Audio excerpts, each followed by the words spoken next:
നാളെ ഹനുമത് ജയന്തി. സർവകാര്യ വിജയത്തിനായി ഹനുമാനെ ഭജിച്ചാൽ ഐശ്വര്യവും സമ്പദ് സമൃദ്ധിയും ഉണ്ടാകും എന്നാണ് വിശ്വാസം.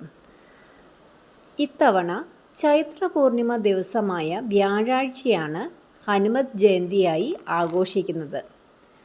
2026 ഏപ്രിൽ 1 രാവിലെ 7:06 തുടങ്ങുന്ന പൗർണമി 2026 ഏപ്രിൽ 2 രാവിലെ 7:41 കൊണ്ട് അവസാനിക്കുന്നു. അതുകൊണ്ട് തന്നെ അതിരാവിലെ ഹനുമാൻ പ്രതിഷ്ഠയുള്ള ക്ഷേത്രങ്ങളിൽ ദർശനം നടത്തുന്നത് അതിവിശിഷ്ടമായി കരുതുന്നു. ശ്രീരാമൻ്റെ പ്രിയ ഭക്തനാണ് ഹനുമാൻ. അഞ്ജനയുടെ മകനായതുകൊണ്ട് ആഞ്ജനേയനെന്നും വായുദേവൻ്റെ മകനായതുകൊണ്ട് പവനപുത്രനെന്നും അല്ലെങ്കിൽ വായുപുത്രനെന്നും അറിയപ്പെടുന്നു.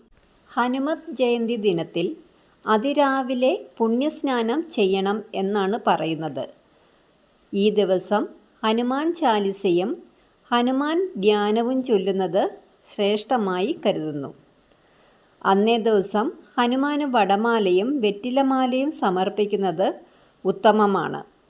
ഓം ആഞ്ജനേയ നമ എന്ന് 108 പ്രാവശ്യം ചൊല്ലുന്നതും പേപ്പറിൽ എഴുതുന്നതും ഉദ്ദിഷ്ടകാര്യസിദ്ധി ഉണ്ടാകും. ഈ ദിവസം വ്രതം നോൽക്കുന്നത് പുണ്യമായി കരുതുന്നു. നെഗറ്റീവ് എനർജി ഇല്ലാതാക്കാൻ ഹനുമാൻ ഭജനം കൊണ്ട് സാധ്യമാകും.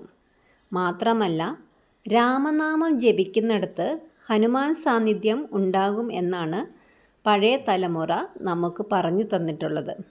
അതുകൊണ്ടാണ് സന്ധ്യാദീപം തെളിയിച്ചു കഴിഞ്ഞാൽ സന്ധ്യാനാമം ചൊല്ലണം എന്ന് പറയാറുള്ളത്. നമ്മൾക്കും വീടിനും ചുറ്റും കാവലായി ആ അദൃശ്യ ശക്തിയുടെ സാന്നിധ്യം എപ്പോഴും ഉണ്ടായിരിക്കും.